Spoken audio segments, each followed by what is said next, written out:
Recent events in the mortgage derivatives market show the risks of these markets, and there appears to be a very strong connection between cap and trade, big banks, and Wall Street. Dealing with this kind of a commodity is going to invite fraud. What are the results of cap and trade? Well, I already mentioned the higher cost for goods and services. Experts have estimated the cost. The increased cost could be $1,800 to $4,000 or much more per household per year. But this legislation could also drive out a lot of businesses and into areas of the world where they don't have any controls. The higher cost for fuels and goods can cause these businesses to cut jobs, maybe even go out of business. So we're going to lose jobs, and factories move. And experts say these producers, when they move to these other countries like China, wind up producing at least twice as much pollution as they would here. Cap and trade has been tried in California and Europe, and even environmentalists say that it did not appear successful here. Williams and Alan Zabel were environmental enforcement attorneys and former EPA employees. And they themselves said that cap and trade programs, like in Europe, have tended to enrich polluting industries and their consultants, but really minimal decreases in emissions. And in case of California, producers even threatened rolling blackouts. That would not be a good thing.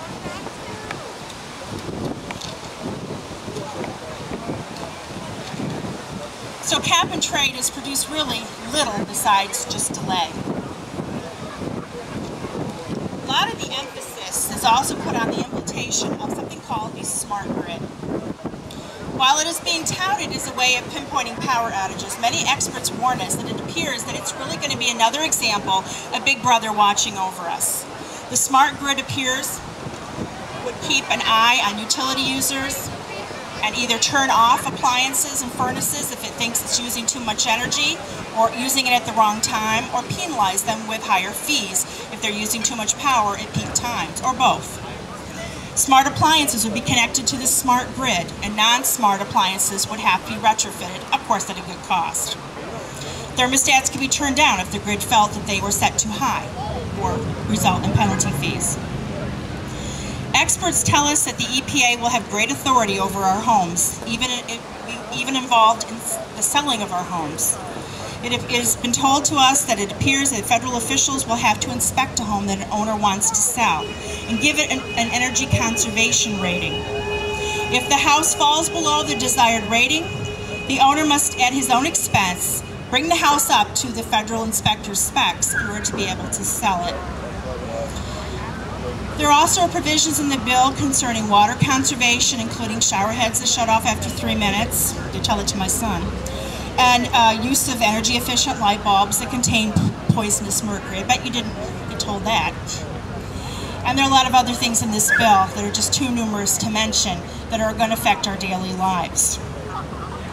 So many believe this bill is really not about reducing carbon dioxide emissions, because it appears it's really not going to make a big difference there, or green jobs, but instead it's about government taking over our lives. And that's what this whole bottom line is.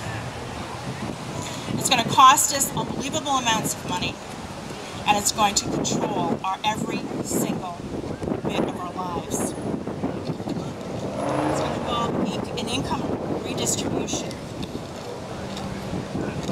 Sorry, I'm fighting with the wind here.